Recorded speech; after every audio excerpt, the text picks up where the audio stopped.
Hello ladies and gentlemen, and welcome to my very first official Pokemon Fire Red Nuzlocke.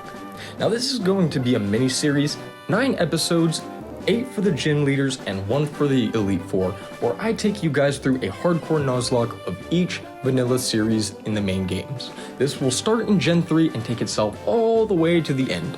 I thought about doing Gen 1 and 2, however, most people can get the gist with Gen 3, and because Gen 3 are so beloved, I think this is a great place to start.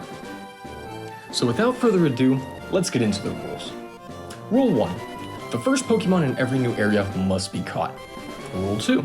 If you fail to catch the Pokemon, you disqualify that area's catch. That means if it dies, runs away, or anything else that might be considered leaving the battle, you have lost that catch forever. Number 3. If a Pokemon dies while in the party, it is also gone forever. That means you got one try with your team.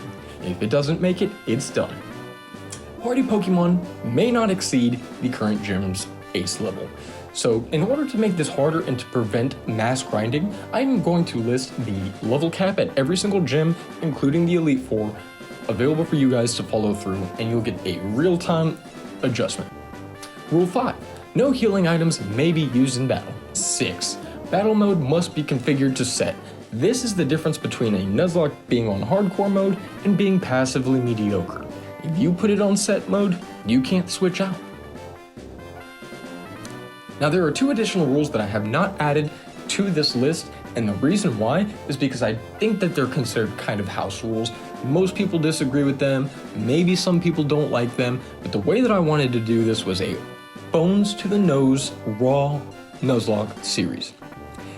If I'm going to be doing every single game, there's going to be a lot of different circumstances, and you guys don't want to necessarily see all the same Pokemon, so I've added a little stipulation. The first rule is that while shiny Pokemon are completely rare and we may get one across every single episode of this series, the reality is I've decided to enact Shiny Claws, meaning not only can I catch the Pokemon, I can participate with that Pokemon throughout the remainder of the series. The second rule, and this one's going to be the craziest one, and the reason I enacted it is for one specific purpose. It's nowhere on YouTube. And that is that I will not be enacting the Dupe's Claws. That means that I don't have 3 tries to catch a Pokemon. I don't have 2 tries. I've got 1. Now, a lot of people like playing the Dupe's Claws to help alleviate some of the overlap and to be able to play with different units. I don't like that. I think it would be more interesting for you guys to see a complete playthrough series with no handicaps. That means that if I get 6 Rattata to start, I'm stuck with 6 Rattata. I think that this is going to make for a very, very interesting playthrough, so let's get started. As any adventure starts, we need to go ahead and start by giving ourselves a name. So of course we're going to give ourselves Mr. Speedrun after the one true and only our YouTube channel. Our rival is also not going to be much more creative, as we're going to go ahead with the name YouTube. Don't ask me why I did that, but it fit. Once we've done that, we'll go over to the PC, withdraw our potion as you need to every single time in these hardcore Nuzlocks. Step outside our house here, set the battle mode from shift to set. We're going to go ahead and talk to Oak here. He will take us all the way down to his lab. Now, he's got some crazy proposition that if we travel the entire region, we'll get a free Pokemon out of it. This is a Fire Red Nuzlocke, so we're gonna do it. So my most important rule that I didn't even leave on the rule list is that we need to name every single Pokemon, and of course I already have a name theme here. I'm gonna go ahead and go with cities in America, or otherwise I will go ahead and name this little guy Houston. I'm hoping that Houston pulls together some wins because this is the worst Pokemon I could have chosen for the hardcore Nuzlocke.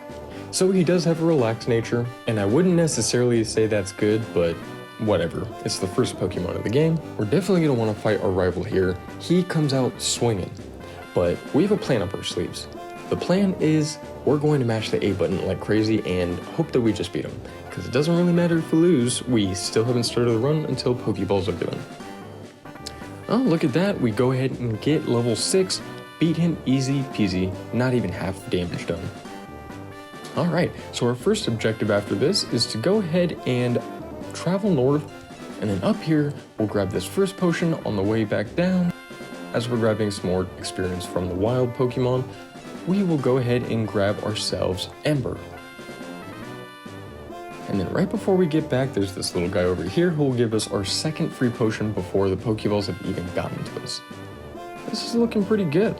We'll go ahead and talk to Oak here, return his parcel, and get prepared for the start of our journey. He's going to give both myself and YouTube the Pokédex. So the first optional but important thing you can do is grab the town map from YouTube's sister. You'll take it and consider it your first key item of the game. I want to go ahead and heal up here and say goodbye to Mom. I will check my last surroundings and get off on my journey. We've got our first encounter here. It is a female Rattata. So of course, we have to catch this. It is the first Pokemon to add to our team, and even though I said we might end up with 6 Rattata, I'm hoping the first one's pretty good. We'll go ahead and name her Baltimore. A naive nature. That's actually a little bit better. At least we can guarantee maybe a first turn. I'm gonna run back to Mom really quick, get myself some heal up, because at this stage, one critical hit can be the end of any Pokemon on my team. So before we even leave this first route, I'd like to train Houston to level 10 and get our girl Baltimore to level 7. I'd like to buy a couple of Pokeballs here, a couple extra potions, some antidotes, and paralyzed heals. We're gonna use all 3,000 or as close as we can to in Pokédollars just to maximize our early resources.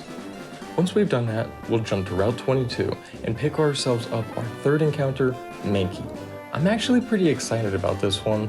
We really never get a chance to push him past early game, so maybe it'll start off strong for you guys. Awesome, we went ahead and caught him, and we have to give this guy a name. So I'm thinking Moscow. He kind of looks like a Russian guy, so I see it. And of course, we're gonna switch train Moscow to try to get him as close to level 10 as we can, just for backup. But out of nowhere, I did something absolutely stupid and got him killed. I did not realize that 12 damage was going to be something that another Mankey could do to me. Oops, we start off with our first death. So we're going to finish up training Baltimore to level 9 and get Houston to 10. That should give us enough ability to be able to jump between both of Gary's Pokemon and be a-okay even if a crit lands. So of course he starts with Pidgey, and we're going to jump out using Baltimore. Our goal here is to try to get Quick Attack to push Pidgey down, and we're going to use a couple of Tail Whips on the Squirrel to hopefully be able to take it out. Right off the bat, we get a critical hit, and then Pidgey follows up with one of its own. We're in trouble here, but I'm able to actually beat that Pidgey with the Quick Attack. We can try to do one Tail Whip, and just pray that we don't get crit. So Baltimore will get off the Tail Whip here. This will lower Squirtle's defense by 1, allowing us to do a little more damage with those tackles on Charmander should we need to. And of course, we switch out here. At 7 HP, basically anything can kill Baltimore. Houston is at full health, so we should have enough defense to handle this pretty well. So that nature is coming in pretty clutch. We were able to get a nice scratch off, and the Tail Whip back puts us ahead of turn by 1. It's looking pretty good here. As long as we get off this scratch, we win, and it is done. Houston secures the bag, no losses in this fight, we're good. So the next thing we're gonna do after healing up is take ourselves north, so we can deal with this guy. This is the Pokemon tutor. I don't care about him, nobody does, so we're gonna spam through him to proceed to get our brand new third encounter, Pidgey. Now this one's gonna be useful for us because early on having access to a flying type is pretty strong, on top of the fact that just having fly, we're gonna need that, so making sure that early on we can cement at least 1 or 2 flying types is gonna be awesome. So once we do that, we'll make our way into the forest and receive our final encounter before the gym. It will be a Caterpie. Now I'm not gonna lie, I was pretty excited or hopeful for a Weedle or a Pikachu, but Caterpie will do. And we'll give her the name Milan. So all we have left to do now is navigate our way through the forest, basically grab whatever items we can get, fight whatever trainers we can fight, and just make our way through as smoothly as we can. We've trained up enough that our team is pretty safe, and realistically with Metal Claw at level 13 from Houston, we shouldn't have a problem with the gym outside of maybe some crits or some RNG issues. So never forget that if you actually stand over this spot, you can grab yourself another free potion. This one's a pretty sneaky one. I'm surprised they got this in here. So besides some touch-up training, all I want to do now is make sure that Milan is prepared to go into battle after the next gym. So I'm going to spend the rest of this time grinding her up, and then we'll tackle Brock. And awesome, Milan is turning into a Metapod, so that just means 3 more levels and we are good to go. And what felt like an eternity is finally done, as Butterfree is level 10 and fully evolved. We can finally move on to the gym and take care of things. So I wanted to keep Houston level 13 to test run the first gym's trainer. I wasn't sure how this was going to go, so I really wanted to be careful, especially with Metal Claw. I know that this is going to be a little bit of an RNG technique for us with boosting the attack off of it, so we want to make sure that we have something going into this in case that doesn't work.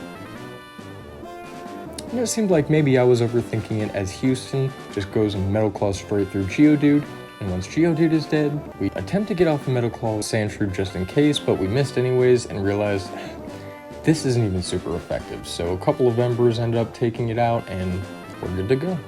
All that leaves now is Brock.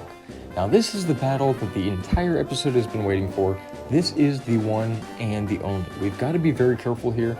While we have trained up well enough, and I think this should be covered, we never know what might happen here, especially with a couple of missed hits or maybe a crit. We'll start off using the Metal Claw, as this is going to be our technique for Onyx. We don't really have anything else prepared for him.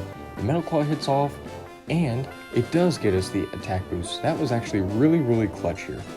We're going to attempt to go for the Metal Claw again, trying to get that attack boost one more time. However, this time we don't have any luck.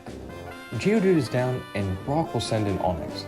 Now I'm a little bit worried here. I'm hoping that the Metal Claw can boost one more attack, and we should be okay. A couple of tackles here. We don't see much of a problem happening. Oh, there's a critical hit. We got to be very careful now. One hit could take us out. And here it is. So in a brain dead move, I thought I could just Metal Claw my way through it. Onyx went for Rock Tomb. However, somehow, someway he missed, and I survived. I'm not sure if I would have if he hit that. Because of that, I was able to get the first gym badge, which is out of the way, and we've only suffered 1 death so far. I appreciate you guys for watching. I want to keep these very short and very sweet, but I will be recording all 8 of them so they can come out in succession. If you guys like these, if you want to see an episode series, longer, shorter, maybe just a video, let me know. Anyways, my name is Mr. Speedrun, and I will see you in the next one very soon.